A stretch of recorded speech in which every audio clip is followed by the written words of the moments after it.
capítulo número 7, por favor, hermanos.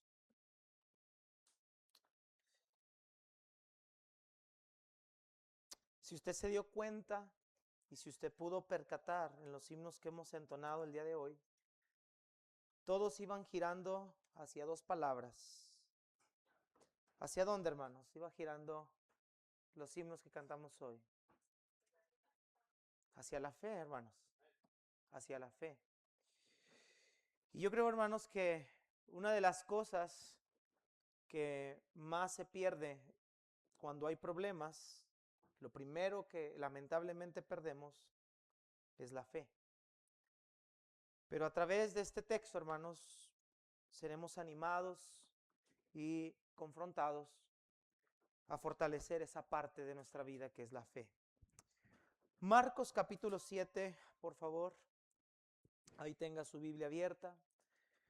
Padre, gracias te damos porque, Señor, en ti podemos escondernos.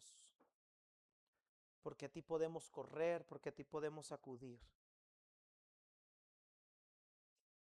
Todos nosotros, señores, hemos pasado y estamos pasando algunos por tiempos difíciles, por pruebas, por situaciones adversas, algunos por desánimo, otros por necesidad económica, enfermedades. Hay incertidumbre en algunos que están en convenio en sus trabajos. La alacena está vacía, se están descomponiendo cosas en la casa, los hijos se están enfermando. Pero, Señor, sabemos que dice tu palabra que en este mundo es imposible que no vengan tropiezos. Padre, fortalécenos en fe. Danos tu gracia, Señor. Ayúdanos a confiar cada día más en ti. Fortalécenos.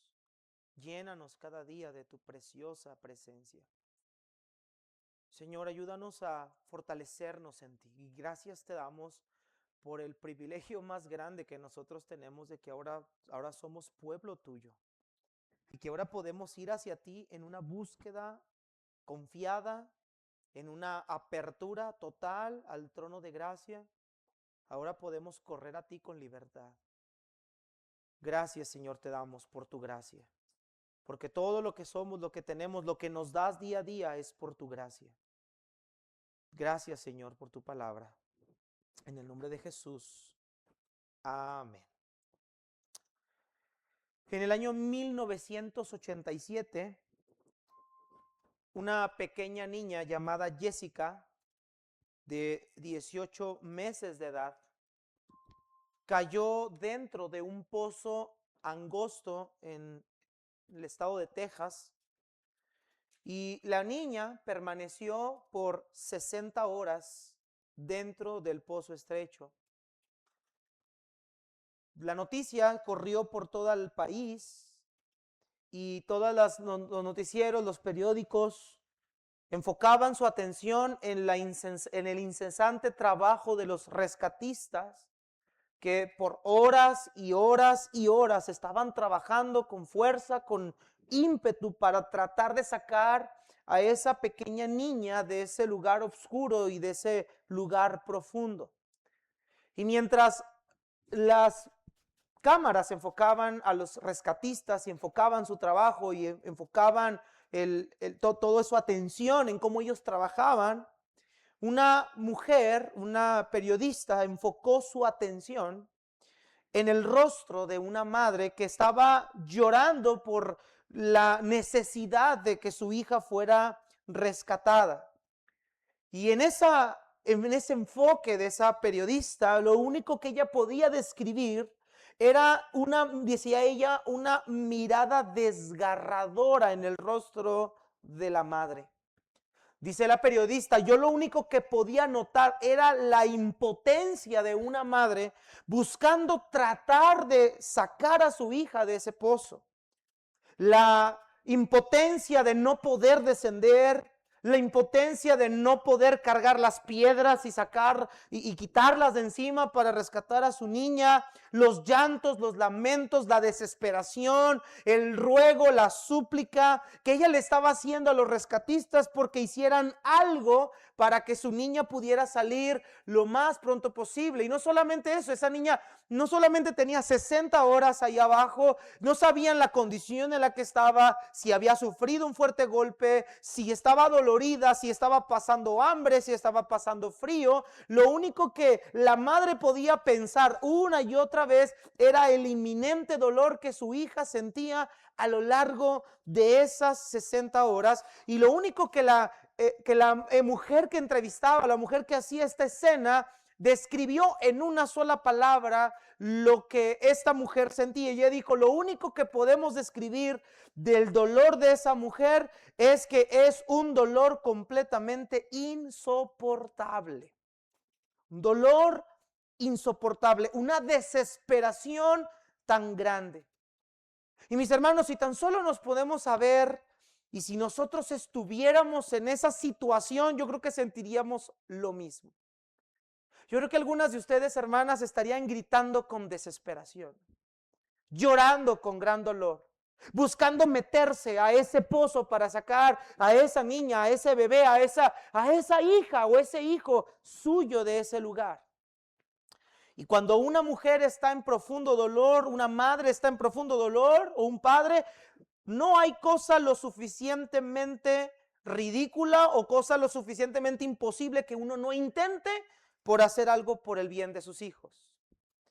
Bueno, en la historia de Marcos capítulo 7 encontramos una escena parecida, donde una mujer está presenciando el dolor de su hija constantemente, no porque ella cayó en un pozo profundo o un pozo estrecho, no porque su hija tendría 18 meses y estuviera sola ahí, sino que esta mujer estaba presenciando por años, no sabemos cuántos, pero una mujer que estaba presenciando por años a su hija que estaba siendo dominada, gobernada por un demonio. Y tal como vimos hace unas 2 semanas atrás, en miércoles, vimos que el endemoniado gadareno, por ejemplo, se golpeaba con piedras, se echaba en el fuego, echaba espuma por la boca, desnudo corriendo en la calle, un hombre violento, agresivo, alejado de su familia, alejado de su hogar. Y nosotros aquí no sabemos lo que está sufriendo la hija de esta mujer, pero vemos una mujer también desesperada.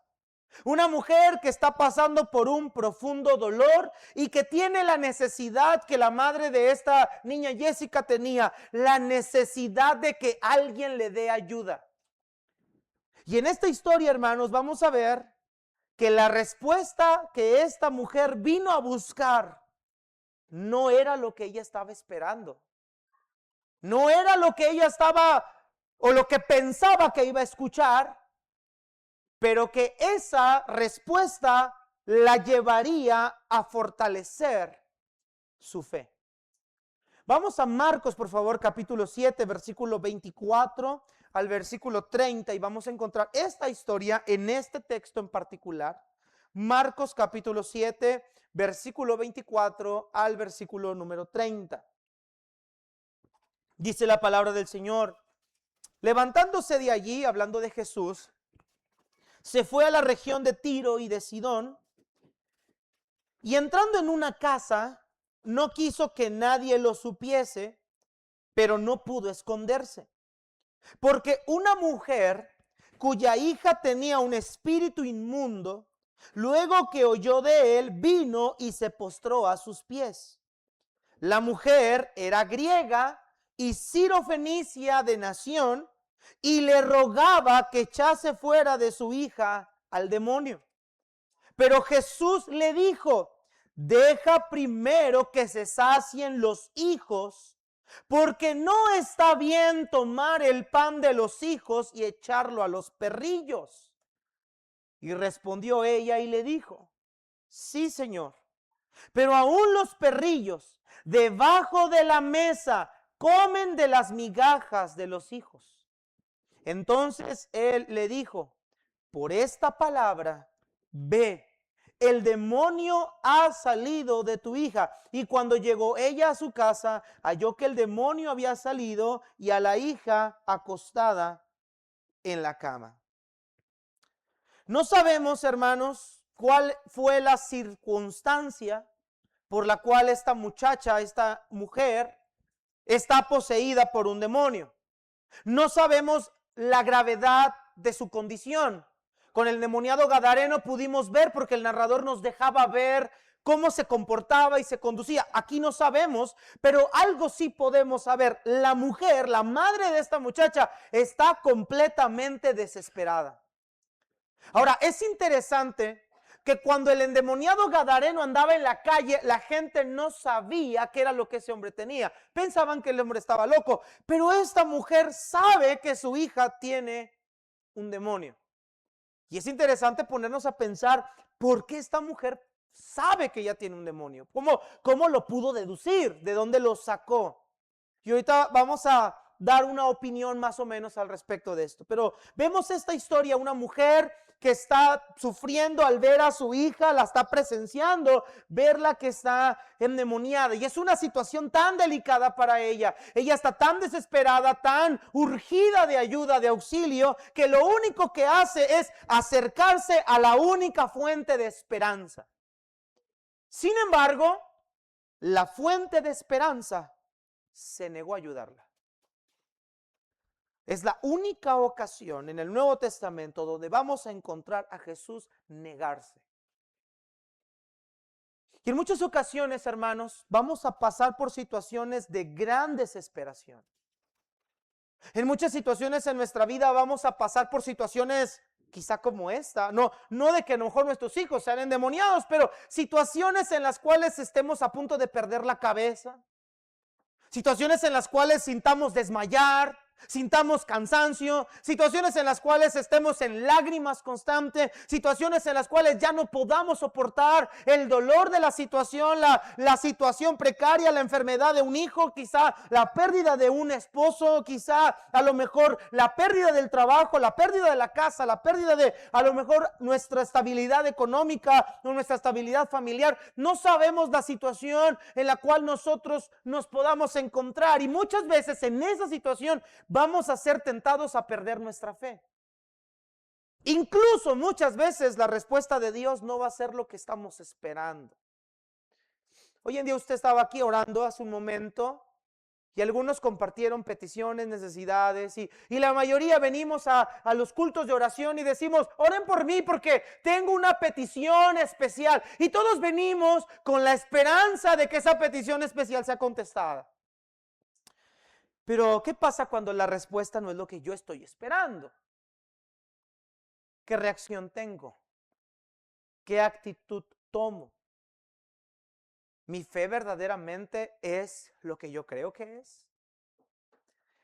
Y a través de esta historia, hermanos, vamos a ver que nuestra fe puede descansar y aferrarse a la gracia que Dios nos ha mostrado. Porque escúchenme, hermanos, la fe no solamente es un concepto ambiguo. No solamente es hablar de la fe como si la fe fuera algo importante por sí sola. No, es que la fe tiene poder cuando descansa y se aferra en la persona correcta. Y nuestra fe descansa y se aferra a que nosotros podemos acercarnos día a día a un Dios de infinita gracia. Así, hermanos, que el tema que vamos a ver hoy, hermanos, es la fe que se aferra a la gracia de Dios. Una fe que se aferra a la gracia de Dios. Porque debemos recordar algo, hermanos. Todos los días debemos de meterlo en nuestra mente y corazón. Lo que tenemos, lo que somos y lo que Dios nos ha dado ha sido por gracia. Y yo puedo confiar en esa infinita gracia. Lo que vamos a ver en este texto, hermanos, es una mujer que se aferra precisamente a la gracia. Y vamos a ver, hermanos, 5 escenas que tiene este texto, 5 escenas, pero vamos a verlas de una manera más rápida para poder llegar, hermanos, a algunas aplicaciones para nosotros el día de hoy. En primer lugar, vamos a ver la primera escena y vemos un escenario inesperado. Hay un escenario inesperado en esta historia. Versículo 25, por favor, de Marcos 7. Encontramos un escenario, versículo 24, perdón, encontramos un escenario muy interesante y extraño al mismo tiempo. Dice el versículo 24, levantándose de ahí, se fue a la región de Tiro y de Sidón, y entrando en una casa, no quiso que nadie lo supiese, pero no pudo esconderse. Es interesante, hermanos, que en el ministerio de Jesucristo, recorriendo al pueblo de Israel, predicando el evangelio en diferentes aldeas, diferentes regiones, en el capítulo 6 de Marcos se nos dice que Jesús había llegado a su propia tierra, a su tierra donde estuvo en su infancia, que es la tierra de Nazaret. Usted recuerde que el Señor nació en Belén de Judea, pero de niño fue llevado a vivir en la tierra de Nazaret para que se cumpliera la profecía que decía: de Nazaret llamé, o de Nazaret había de salir el Mesías. Entonces Jesús llega a la tierra donde creció, todos lo conocen, todos saben de él, pero dice Marcos que Jesús no pudo hacer muchos milagros allí porque sus paisanos o los de su misma tierra eran altamente incrédulos. El capítulo 6 nos dice que Jesús no pudo hacer muchos milagros debido a la incredulidad de ellos. Y ellos decían: ¿no es este el hijo de José? ¿No es este el hijo del carpintero? ¿No es este el hijo de José y de María? Y para ellos Jesús era algo más que un simple muchacho, hijo de un carpintero que no tenía nada más que dar o nada más que hacer. Y dice la escritura que Jesús se movió de ahí diciendo: no hay profeta en su propia tierra. Y Jesús sale a la región de Genesaret, donde tiene un altercado con los escribas y con los fariseos en ese lugar, porque ellos se acercaron al Señor, se acercaron ahí en Jerusalén, y ellos veían que Jesús y sus discípulos estaban comiendo con las manos sin lavar, y para ellos en su tradición esto era algo inmundo. Para ellos lavarse las manos era sinónimo de lavarse todo el cuerpo, y Jesús tiene un altercado con ellos y les dice que no es lo que entra en el cuerpo del hombre lo que contamina al hombre, sino lo que sale de allí. Pero lo que vemos tanto en Nazaret como en Genesaret, en Jerusalén, esa región, es que ni sus propios paisanos, ni los propios de su pueblo, ni los escribas, ni los fariseos, ni los que estaban en su entorno habían creído en él. Y la situación se estaba poniendo muy grave porque el pueblo empezaba a alborotarse. Los fariseos ya estaban buscando la muerte del Señor Jesucristo. Recuerde usted que ellos, la condena, la sentencia de muerte para Jesús, lo que ellos querían era matarlo por medio de la lapidación, por medio de apedrearlo, porque un falso profeta, según la ley, tenía que morir al ser lapidado, al ser apedreado por todo el pueblo. Obviamente Jesús no iba a morir de esa manera, esa no era la manera en la que Jesús iba a morir. Por eso Jesús tiene que huir, tiene que escapar de ellos. El tiempo no ha llegado, no se ha cumplido el tiempo de la muerte del Señor. Así que Jesús se retira a una región gentil como lo es Tiro y Sidón. Y es donde llegamos al versículo 24. Jesús se levanta de donde estaba y va a la región de Tiro y dice que entró en una casa, pero no quiso que nadie lo supiera, pero no pudo esconderse. Marcos nos deja ver que Jesús va a la tierra de Tiro y Sidón de manera encubierta. Jesús no quería que nadie supiera que él estaba allí.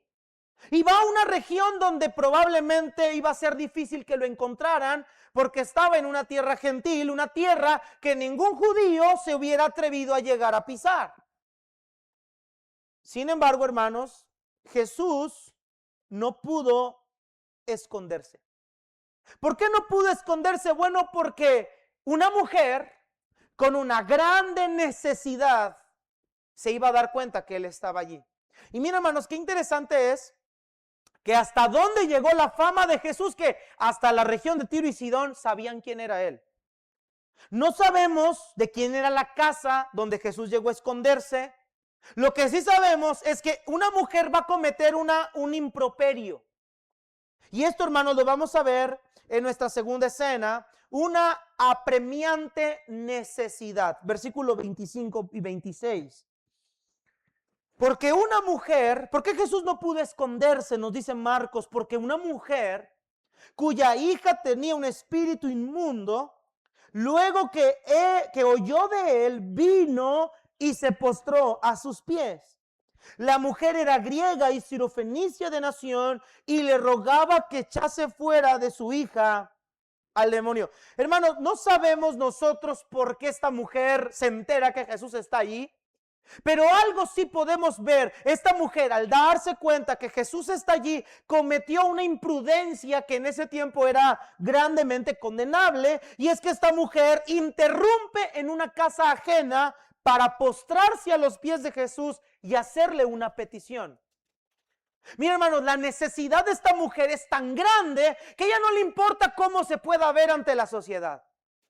A ella no le importa si es imprudente, si es mal visto, si es irrespetuoso, si es grotesco. A ella no le interesa nada de esto. Ella está sufriendo porque está viendo a su hija, la cual está poseída por un demonio. Ahora, hermanos, en la Biblia de las Américas y en otras versiones dice hijita, su hijita, en diminutivo. Aquí habla de hija en un término general, pero en la Biblia de las Américas lo hace en diminutivo, hijita. Y quizá pudiéramos llevar a pensar que esta niña o esta hija es una niña chiquita, es una niña pequeña. Y ahí es donde muchos comentaristas difieren. Porque si decimos que una niña está siendo poseída por un demonio, hermanos, entonces sería muy fácil que los demonios pudieran entrar en cualquiera de nuestros niños. Aunque hay niños que sí parece que tienen un demonio. Y los veo en cunas y digo, Señor, ¿será que tengo que hacer un trabajo de exorcismo aquí con este niño? No, hermanos, mire, algunos comentaristas dicen que no puede ser una niña pequeña debido a que para que un demonio pueda entrar en el cuerpo de alguien requiere que esa persona se haya hecho algo para poderlo haber adquirido, alguna hechicería, brujería, algo que pudiera haber tenido ella contacto para que una niña pequeña hubiera podido tomar un demonio, algo que no sería usual. Y algunos dicen que esta era una mujer mayor, una mujer adulta, que a lo mejor en su vida tuvo algún contacto con algo y un demonio entró en ella y la mujer está preocupada por su hija. No sabemos exactamente la edad de esta persona, de esta niña o esta hija, pero algo sí podemos saber del entorno de esta mujer. Hermanos, la mujer era sirofenicia. ¿Qué quiere decir eso, pastor? Que la tierra de los sirofenicios, la gente que vivía en Tiro y Sidón, eran personas altamente idólatras y altamente paganas.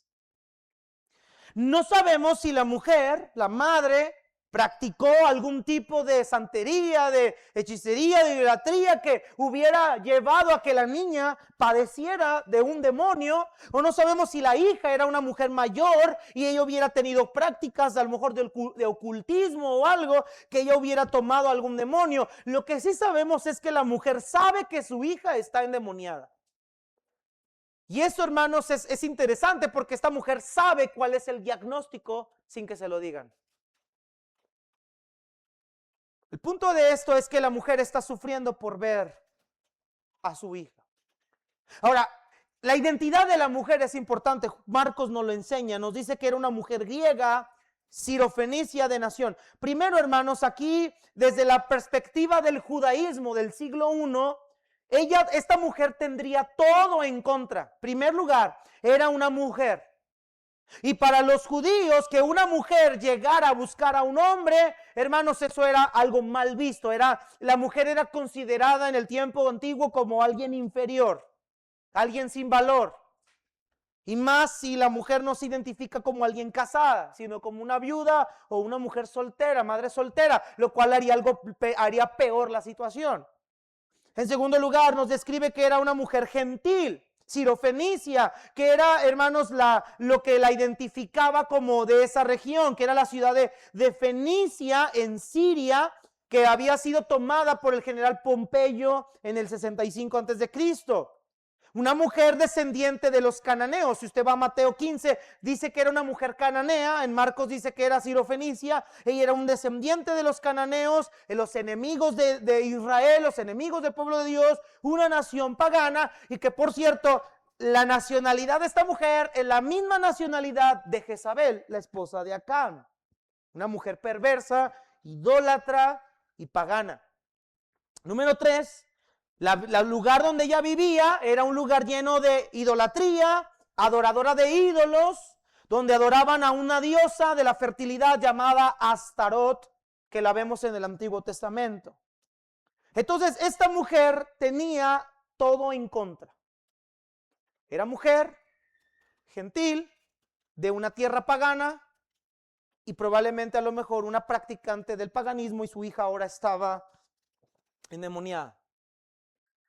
Pero tan grande es su necesidad y su dolor que interrumpe en la casa y se postra a los pies de Jesús. Mis hermanos, ¿alguna vez usted ha estado en una situación de tanta desesperación que no le importa lo que pase, lo que piensen de usted, lo que esté pasando? Usted lo único que quiere es ayuda. No le importa lo que piensen de usted, no le importa si la gente la ve llorando en la calle, pero usted lo que quiere es auxilio, es ayuda. Y esta mujer está en una situación así. Ahora, es interesante, quiero que vayamos a Mateo, por favor, capítulo 15, porque nos da también algo más el contexto de Mateo, que es el texto paralelo, Mateo 15, nos da un poquito más de color a esta historia. Mateo 15, versículo 22, porque esta mujer, fíjate bien, hermanos, no es una mujer judía creyente de las escrituras, es una mujer pagana, pero que ella sabe quién es Jesús. Interesante, ella sabe, ha oído de Jesús. Versículo 22, capítulo 15 de Mateo. Y he aquí una mujer cananea que había salido de aquella región clamaba diciéndole: Señor, Hijo de David, ten misericordia de mí. Mi hija es gravemente atormentada por un demonio. Vea cómo la mujer identifica a Jesús como el Hijo de David.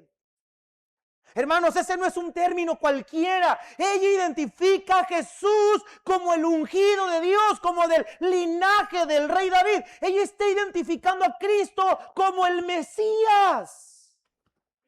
Y es gentil. Y era pagana. Y ella sabía quién era Jesús. Qué contraste con los nazarenos, ¿verdad? Qué contraste con los fariseos. Ella identificaba a Jesús como aquel que tiene el poder de hacer algo imposible. Ella ve en Jesús la fuente de su esperanza. Ella ve en Jesús aquel que puede librarle de la esclavitud, del demonio. Ella ve en Jesús la fuente de ayuda, y cuando lo ve no le importa nada. Se postra a sus pies en sinónimo de humillación. Y cualquiera de nosotros pensaría: Jesús le respondió positivamente. Sin embargo, hermanos, ella sería puesta a prueba. Versículo 27, y vamos a nuestra tercera escena. Una desconcertante y confusa respuesta.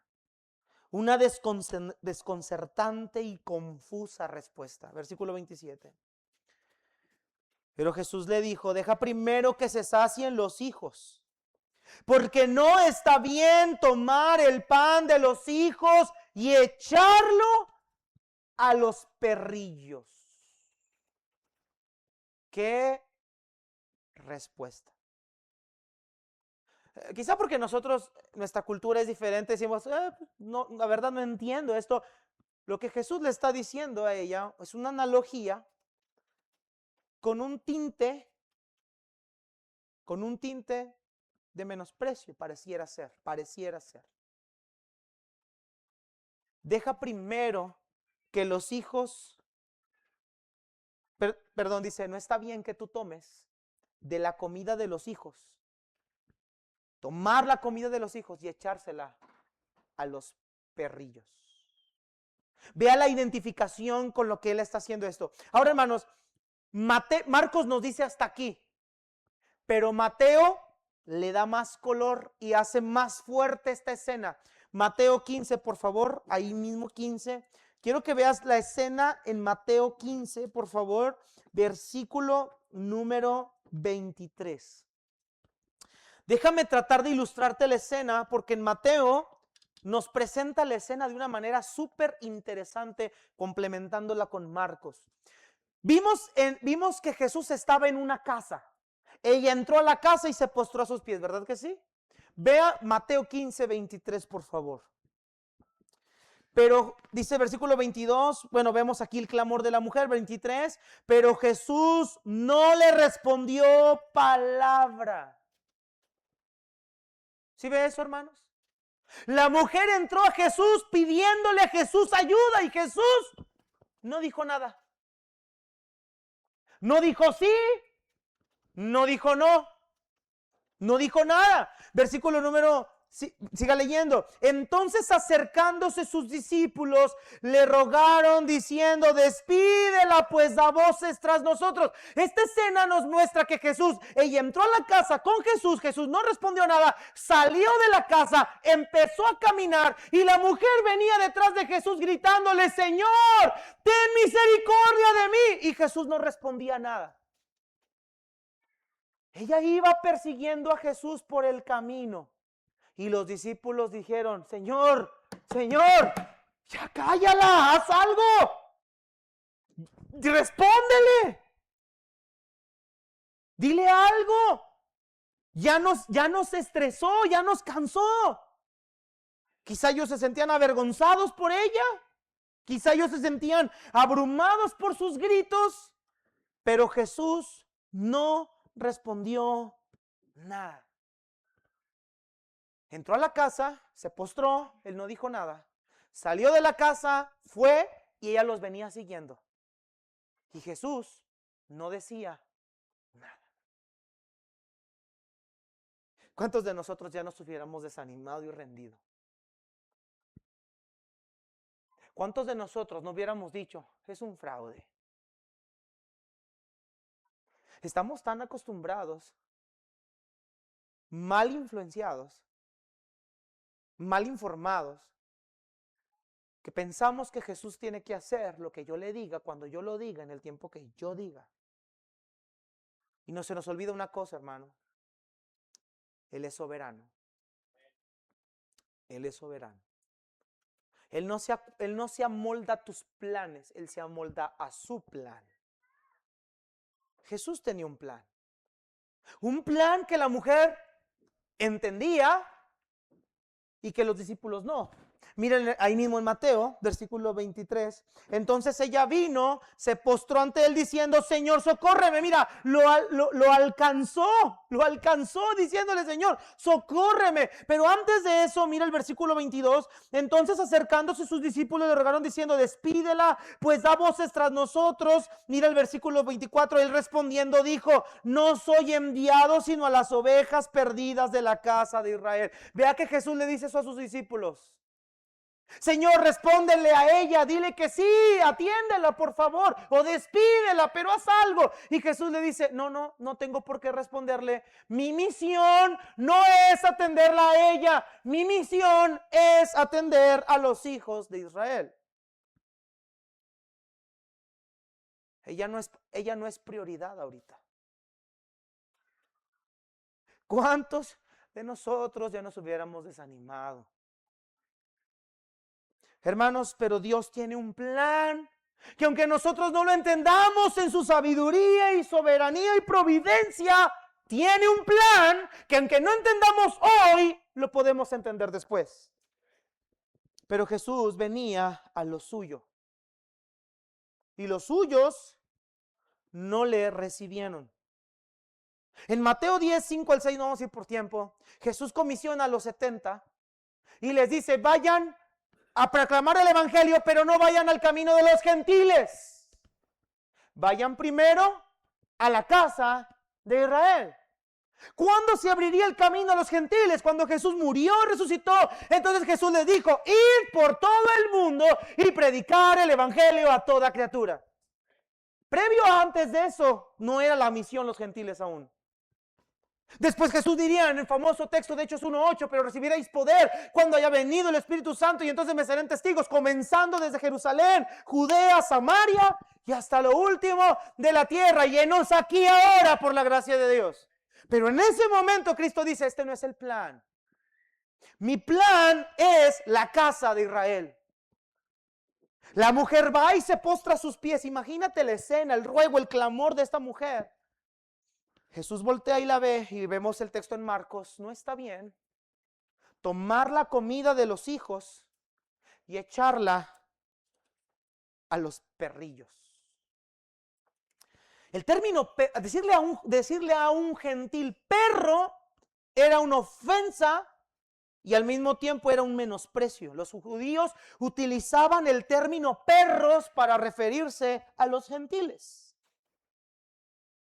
Pablo utiliza el mismo término para referirse a los falsos predicadores o los falsos profetas. En Filipenses 3 dice, guardaos de los perros y de los malos obreros.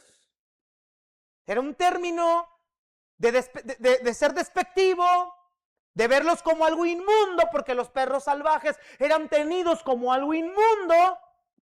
Y Jesús le dice a esta mujer, no está bien tomar la comida de los hijos, de los miembros de la familia, y aventársela a los perrillos. Ahora, el diminutivo perrillos no se refiere a los perros salvajes, la palabra griega se refiere a perritos domésticos. Perritos domésticos. O sea, la intensidad de la palabra era un poquito menor. Pero Jesús le dice a esa mujer, en pocas palabras, no te toca el tiempo. No te toca el tiempo, no es tu tiempo. No brinques el plan que tengo. No es tu tiempo. Pregunta, hermanos, ¿qué hubiéramos hecho nosotros ahí? Imagínate que tú vienes a la iglesia con la esperanza de que el Señor hable a tu vida, pero que el Señor bendiga tu vida. Y que el Señor dijera, eso que me estás pidiendo, no te lo voy a dar. ¿Por qué, Señor? Porque no quiero. ¿Cuál sería nuestra reacción? Señor, yo quiero esto. Sí, tú quieres esto, pero yo no quiero. Yo no quiero. Señor, pero es que yo necesito esto. Sí, pero yo considero que no lo necesita. La respuesta es no. ¿Qué haríamos muchos de nosotros? ¿Qué actitud hubiéramos tomado si fuéramos esta mujer sirofenicia? Y vemos a aquel que tiene el poder, que es la esperanza de vida. Y en vez de ayudarme, me dice que no es mi tiempo. ¿Qué acaso, Dios, no te compadeces de mi dolor? Algunos preguntaríamos eso. ¿Qué acaso no te importa lo que yo estoy pasando, Señor? Dios, hermanos, ¿Dios es malo por no haber hecho esto? No. Porque la salvación nunca ha sido algo que nosotros merecemos. Siempre ha sido por gracia. Es tonto, y discúlpeme el término si a lo mejor le va a afectar, pero es tonto pensar que todos los hombres merecen la salvación. Es tonto pensar que Dios es injusto si unos se salvan y otros no. Es tonto. ¿Por qué? Porque todos estamos bajo pecado. Y si nosotros tenemos la oportunidad maravillosa de ir a la presencia de Dios, es por su gracia nada más. Es por su gracia. Esta mujer se acerca al Señor, pide algo, pero no es una mujer que tenga condiciones para exigirle a Dios algo. Es una mujer pagana, gentil, que se ha rebelado con Dios a lo largo de su existencia. Hermanos, si Cristo nos contestara de esta manera, ¿seguiríamos clamando igual? ¿Seguiríamos buscando igual? ¿Seguiríamos viniendo igual? Cristo dice, no es tu tiempo. Pero vea la respuesta de ella y nos lleva a nuestra cuarta escena. Una humilde y maravillosa reacción. Marcos 7, versículo 26. Perdón, Marcos 7, versículo 28. Una humilde y maravillosa reacción. Respondiendo ella le dijo: sí, Señor, pero aún los perrillos debajo de la mesa comen de las migajas de los hijos. Cualquiera de nosotros le hubiera dicho a Jesús: pues ¿quién te crees que eres para hablarme así? ¡Qué arrogante y prepotente eres! Pero ella entendía que la persona que tenía enfrente era el dador de la vida. Era el soberano Dios, y que lo único que le quedaba hacer era conformarse con lo que Dios pudiera darle. Para ella, una migaja era suficiente. Y ella le dice: Señor, sí, es cierto, es verdad, pero aún los perrillos comen lo que caen de la mesa de sus amos. Comen de la mesa y se sacian. Originalmente tenía pensado ponerle ahí al tema una migaja de gracia que sacia el alma, pero dije: no, suena feo la migaja. Pero es lo que estamos viendo aquí. Ella nomás dice: yo me conformo con una migaja. Si tú pudieras aventarme una migaja, la necesito esa migaja. Ahora, esta es la única persona que entendió una parábola, porque los discípulos ni las entendían. Yo creo que eran de la iglesia de Aguaviva, ¿no? Yo creo que no las entendían. Decían: Señor, explícanos, explícanos. Y esta mujer entendió inmediatamente la analogía, la entendió. Ella dijo: sí, Señor, sí soy un perrillo, pero me conformo con una migaja tuya. Mis hermanos, lo insignificante, por decirlo así, ¿ok? Lo insignificante de las bendiciones, lo sobrante de las bendiciones o de Dios, es lo más grande para nosotros. Ahora, esta mujer se aferra a esas migajas de la gracia que puedan caer para ella. ¿Qué es lo que hace que esta mujer fortalezca su fe? La gracia. Señor, yo sé que una migaja basta. Ella entiende que no es nadie. Desde el primer momento que entra a la casa, ve a Jesús, se humilla. Ella no entra con una actitud de prepotencia y de arrogancia como los escribas y los fariseos, que se sentían justos y limpios. Ella entra reconociendo quién es ella. Ella entra reconociendo quién es ella y quién es el que está enfrente de ella. Y ella no viene exigiéndole al Señor que haga algo porque ella lo necesita. Ella entra al Señor y le dice: aún si me puedes dar una migaja, con eso me conformo. Con eso me conformo. Una humilde y maravillosa reacción. Hermanos, la fe mueve la mano de Dios. Y esto lo vemos en el resultado final, versículo 29 al 30. El resultado de la gracia. Entonces le dijo: por esta palabra. ¿Por cuál palabra, hermanos? ¿Por cuál palabra? Por esa declaración que hizo. Por esta palabra, ve. El demonio ha salido de tu hija. Y cuando llegó ella a su casa, halló que el demonio había salido y su hija estaba acostada en la cama. Claro que por supuesto que la gracia da resultados maravillosos, hermanos, maravillosos. Pero ella no pudo experimentar la gracia de Dios sin primero haber creído. La salvación no es por meritocracia, la salvación no es por obras, la salvación no es porque te llames como te llames, la salvación es por la gracia de Dios a través de la fe. La fe mueve la mano de Dios. Ahora voy a hacer una aclaración, porque aquí algunos van a decir, entonces yo puedo declarar, decretar, y Dios tiene que oírme. No, mis hermanos, tú y yo no le podemos mover a Dios la mano. Lo primero que debemos entender es que declarar y decretar es un sinónimo de orgullo, de soberbia y vanagloria que pensamos que yo le puedo dar a Dios órdenes. Algunos vienen enseñados de esa manera. Decrétalo por fe. Decláralo en el nombre de Jesús y se te va a dar. Hermanos, ¿quiénes somos nosotros para darle a Dios órdenes?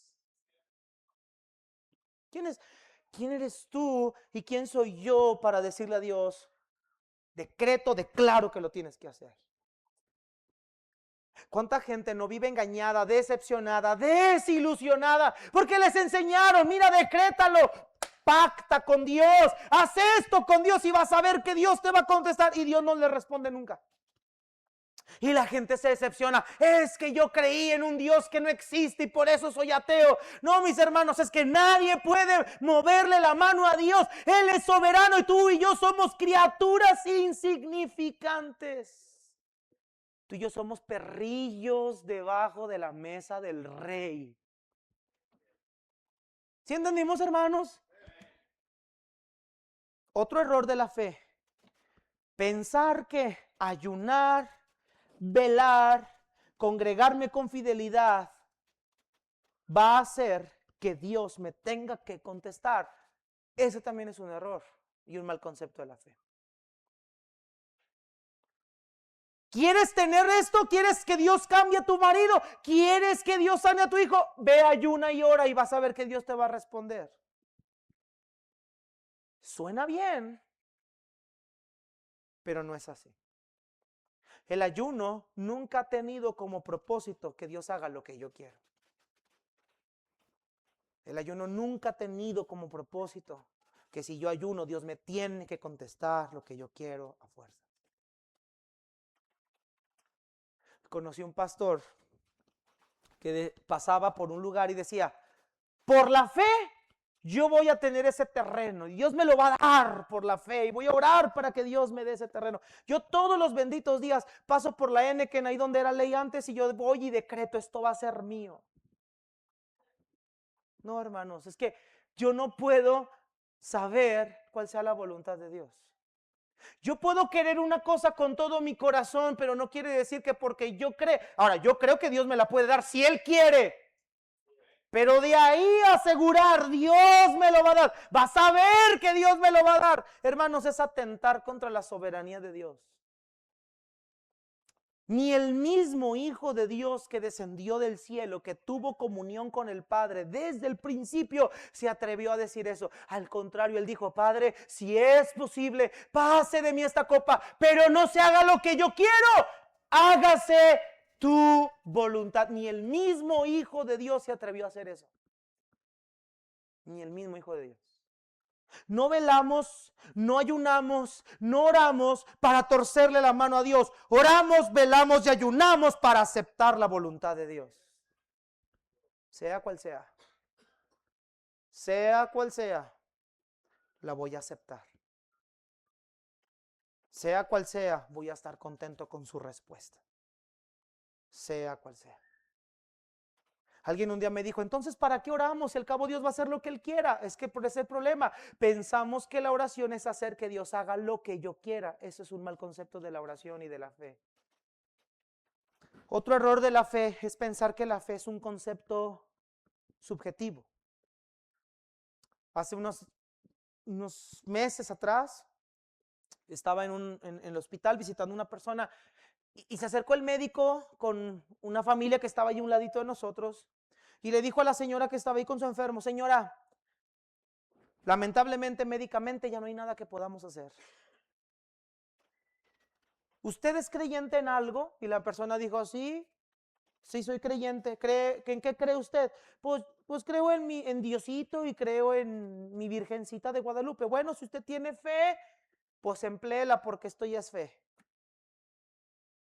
Y hablamos de la fe como si la fe fuera algo individual o algo aparte. ¿Usted tiene fe en milagros? Sí, yo tengo fe en milagros. Pues apele a esa fe, use su fe. No, hermanos, la fe no es un concepto que va de forma abstracta, o es un concepto que va aparte. La fe es importante cuando se deposita en la persona correcta. La fe no tiene poder por sí misma si no está depositada en la persona correcta. No es el poder de la fe, es el poder del Dios en el cual la fe está descansando. Es la fe que se aferra a la gracia de Dios. No es la fe subjetiva sola, es la fe en el Dios trino, en el Dios soberano, en el Dios omnipotente, en el Dios omnipresente. La fe descansa en la persona. Yo tengo fe, pero no fe en cualquier cosa. Tengo fe en el Hijo del Dios viviente. Esa es la fe, es el poder de la fe, en quien hemos creído. Pablo le decía muy bien, mas yo sé a quién he creído y que es poderoso para guardar mi depósito para aquel día. Esa es la fe que Dios nos mueve,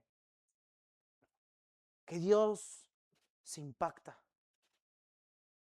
Una fe inquebrantable, una fe que no claudica, una fe de papel como la de los israelitas que cuando no tenían agua y pan se quejaban. No, esa fe no, esa creencia vana y esa creencia oral que hacemos de yo creo en Dios y cuando las cosas vienen declinamos y nos vamos a la incredulidad. No, es una fe inquebrantable que aunque la situación está más fea, que aunque no parezca la puerta, sigo creyendo en el poder de Dios. Yo sigo creyendo en sus promesas, sigo creyendo en su fidelidad, sigo creyendo en sus palabras. Es que aunque las cosas salgan mal, yo sé que Dios sigue teniendo el control de todas las cosas. Incluso mi fe, la fe que el Señor admira, es una fe que aún acepta cuando Dios dice que no a algo. Ok, Señor, tú no quisiste.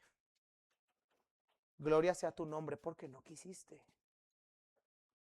¿Cuántos podemos darle gloria a Dios por las cosas que Él no quiere darnos? ¿Cuánto? Parecemos niños berrinchudos cuando nos quitan el juguete. Cuando Dios no nos da algo, hacemos un berrinche mundial.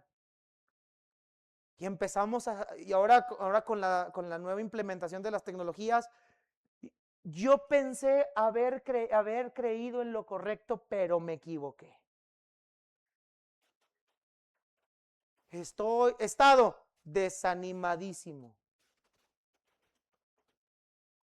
Pastor, es que yo pensé que al venir a Dios todas las cosas se iban a componer.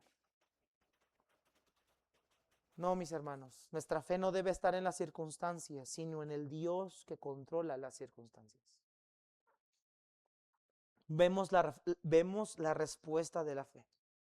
Tu hija ha sido sanada. Ahora, mis hermanos, ¿esto en qué nos lleva a nosotros como iglesia ahora? La respuesta negativa de Jesús fue, no es tu tiempo. ¿Recuerda esa respuesta? No es tu tiempo. Sin embargo, a pesar de que no era el tiempo de una mujer gentil, por la fe que ella mostró en el poder de Cristo, en la gracia que Cristo podía dar, aunque sea una migaja de esa gracia, eso fue lo que movió a Dios a obrar. ¿Te acuerdas de esa parábola que dice el Señor? Que llegó un hombre a la casa de su amigo de madrugada pidiéndole unos panes porque unos visitantes habían llegado de camino. ¿Te acuerdas de esa parábola? Que dice que ese hombre llegó y tocó en la madrugada buscando que su mejor amigo le diera panes.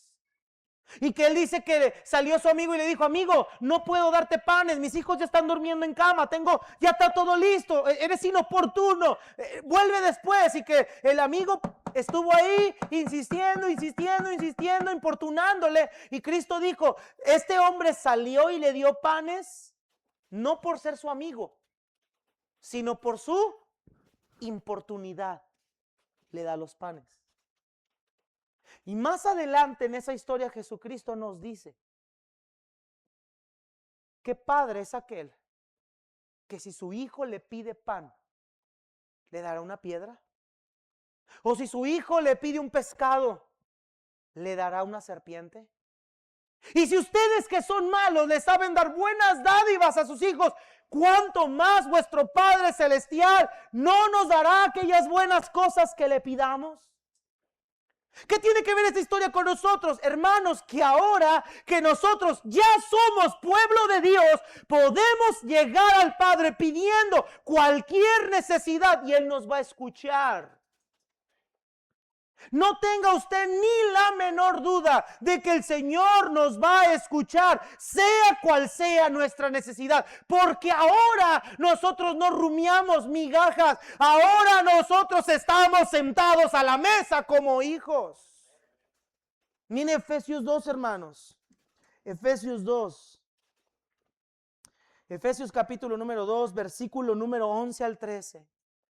Efesios 2, 11 al 13, ya estamos concluyendo. Mis hermanos, qué bendición es saber que nosotros no venimos a Cristo buscando migajas de pan, migajas de gracia, no. Ahora podemos acercarnos a Él con toda la confianza del mundo, porque ahora somos los que estamos sentados en la mesa. Mire Efesios 2, 11 al 13. Dice la palabra del Señor: por tanto, acuérdense de que en otro tiempo ustedes, ¿quiénes, hermanos? Los gentiles, en cuanto a la carne, eran llamados sin circuncisión por la llamada circuncisión hecha con mano en la carne. En aquel tiempo estaban sin Cristo, alejados de la ciudadanía de Israel, ajenos a los pactos de la promesa, sin esperanza, sin Dios en el mundo. Pero ahora, en Cristo Jesús. ¿Cuántos de ustedes están en Cristo Jesús? Levante la mano. Ok, esto es para ustedes. Pero ahora en Cristo Jesús, ustedes que en otro tiempo estaban lejos, ahora fueron hechos cercanos por la sangre de Cristo, porque Él es nuestra paz, que de ambos pueblos hizo uno, derribando la pared intermedia de separación. Hermanos, ahora tú y yo tenemos un acceso directo al Padre. Ahora estamos en paz con el Padre. Ahora estamos sentados a la mesa como sus hijos, recibiendo todas las riquezas de su gracia.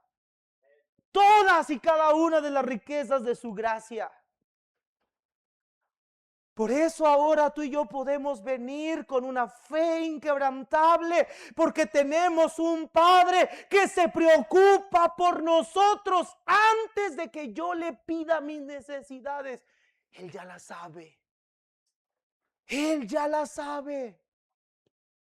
La mujer sirofenicia tuvo una razón humana para haber dudado, pero no lo hizo porque confiaba en la gracia que Dios podía darle. Nosotros podemos venir con toda la confianza, sabiendo que tú y yo ahora somos hijos del Dios Altísimo por esa bendita gracia. Mis hermanos, ¿por qué dudar de algo que Dios en su gracia nos ha concedido, como lo es, primeramente, el perdón de nuestros pecados y después la paternidad de Dios sobre nosotros? Mira, hermanos, si mi casa ahorita hubiera una necesidad económica al grado de yo tener un bolillo en la mano, créeme que no dudaría ni un minuto en dárselo primero a mis hijos antes que comérmelo yo.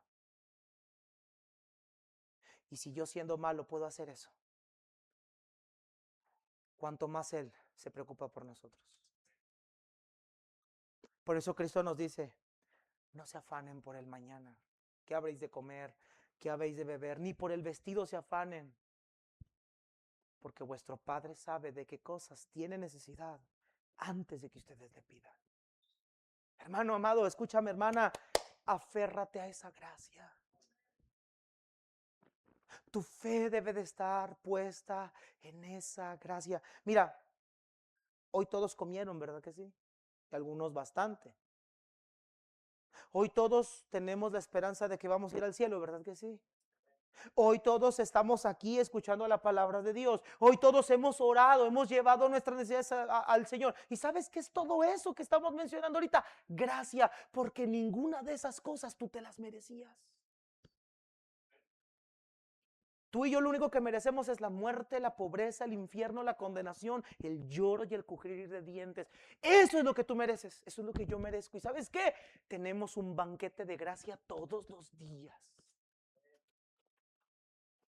Todos los días hay un banquete de gracia, porque el Señor le sirve primero a sus hijos. Y ahora ya somos sus hijos. No necesitas ser judío para ser su hijo, hermano. De ambos pueblos Él hizo un solo pueblo. ¿Podemos confiar en el Señor? Claro que lo podemos hacer. ¿Podemos confiar en sus promesas? Claro que las podemos hacer. ¿Podemos confiar en su cuidado amoroso paternal? Claro que lo podemos hacer. Cuando Dios nos dice no, no es una causa de lloro y de llanto. Cuando Dios dice no, es sabio. No todo lo que tus hijos te piden se los das, porque hay cosas que sabes en tu experiencia que no necesitan, que les van a hacer daño, que no están listos. ¿Por qué crees tú que Cristo sería diferente a lo que tú y yo hacemos con nuestros hijos? Mis hermanos, tú y yo podemos descansar y aferrarnos a su gracia. Señor, estoy pasando por este momento. Ayúdame, fortaléceme, dame una vez más tu gracia. Pablo le dijo al Señor, ciertamente 3 veces he rogado al Señor que quite de mí este aguijón en mi carne, pero el Señor me ha respondido, bástate mi gracia, porque mi poder se perfecciona en la debilidad. ¿Y qué dice Pablo? Por tanto, de buena gana me gloriaré en mis debilidades. ¿Por qué Pablo puede gozarse en sus debilidades? Porque su fe está puesta en la gracia de Dios. Y Pablo dice, su gracia me es suficiente, aunque en mi carne traiga un problema. Cuando la gracia de Dios sacia nuestra alma en Cristo, no nos falta absolutamente nada. No necesitamos nada de esta tierra ni de este mundo para estar saciados. Su gracia ya nos ha saciado. Por eso Pablo podía estar contento, aunque su petición no fue contestada. ¿Nos gozamos en su gracia? ¿Nos deleitamos en su gracia? Yo creo que a todos nosotros nos hace falta una inyección de fe fuerte. Yo creo que a muchos de nosotros nos hace falta venir a decirle al Señor, Señor, fortalece mi fe. Ayúdame a confiar en tu gracia. Vamos a ponernos de pie, hermanos, vamos a orar. Todos cabeza inclinada, ojos cerrados. Todos en posición de oración.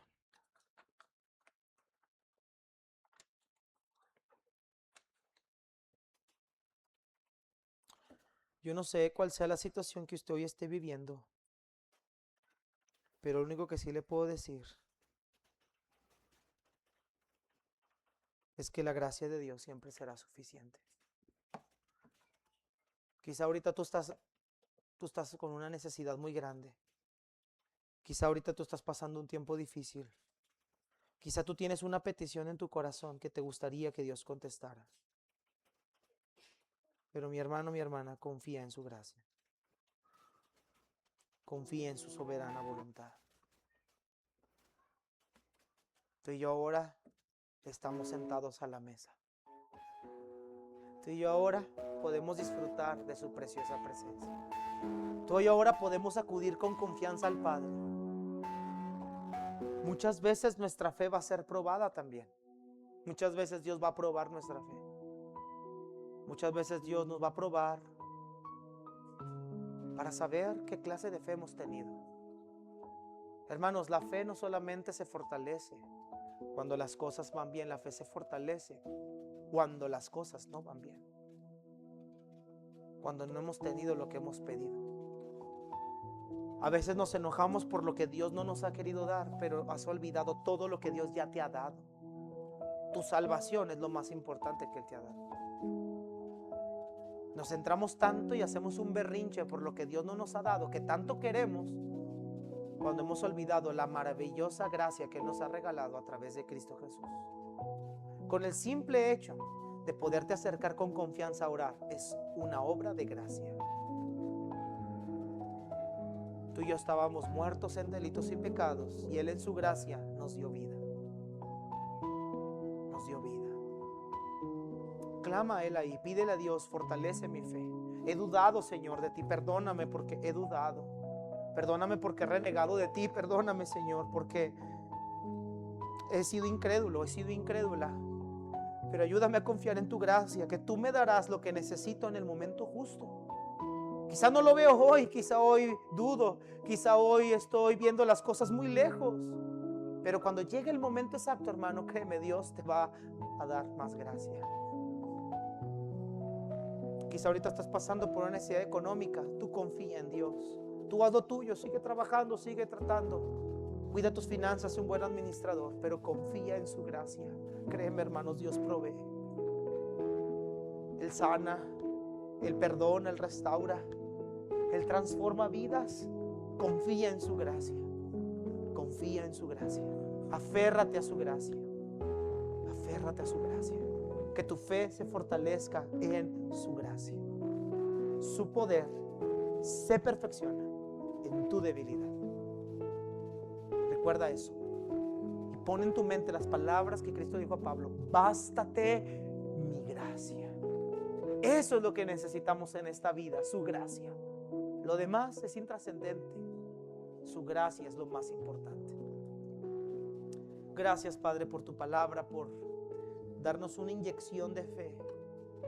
Gracias por darnos una inyección de tu gracia otra vez. Gracias, mi Dios, porque ahorita hemos recibido tu gracia una vez más. Perdona nuestros pecados, límpianos con tu preciosa sangre. Y gracias te damos por Jesús, porque a través de Él ahora podemos ir ante el trono de la gracia con confianza. Ahora somos hijos de Dios, ahora somos tu pueblo, y ahora podemos clamar con confianza. Ahora dice tu palabra: pedid y se os dará, buscad y hallaréis, llamad y se os abrirá. Ahora tenemos esa libertad preciosa. Gracias te damos, Señor, por todo. En Cristo Jesús. Amén. Que la gracia